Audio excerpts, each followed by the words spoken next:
विशाल थार रेगिस्तान के मध्य में जहां तक नजर जाती थी, सुनहरी रेत फैली हुई थी। सूर्यपुरा नाम का एक छोटा सा गांव मौजूद था।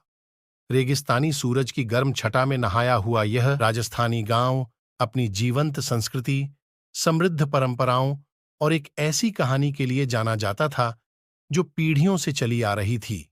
रेगिस्तानी गुलाब की कहानी। सूर्यपुरा के हृदय में मीरा नाम की एक उत्साही युवती रहती थी। आधी रात के आसमान की तरह चमकते आबनूस बालों और रेगिस्तान की बुद्धिमत्ता से चमकती आंखों वाली मीरा की गांव में सभी प्रशंसा करते थे। उसकी आत्मा टीलों से होकर बहने वाली कोमल हवा की तरह लचीलापन और अनुग्रह का सार लेकर आई। मीरा का परिवार सूर्यपुरा के कई लोगों की तरह सदियों से रेगिस्तान का प्रबंधक रहा है। वे बदलती रेत के साथ सामंजस्य बनाकर रहते थे, धरती से जीवन खींचते थे और सदियों से चली आ रही परंपराओं का सम्मान करते थे। हालांकि गांव के दिल में एक रहस्य छिपा हुआ था, डेजर्ट रोज की किंवदंती।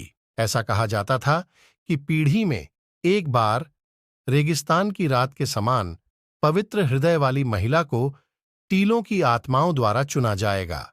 इस चुने गए व्यक्ति को डेजर्ट रोज को बुलाने का उपहार दिया जाएगा, एक अलौकिक फूल जो केवल पूर्णिमा की रोशनी में खिलता है, जो गांव में समृद्धि और आशीर्वाद लाता है। जैसा कि भाग्य को मंजूर था, मीरा की दयालुता और उदारता पर रेगिस्तानी आत्माओं का ध्यान नहीं गया।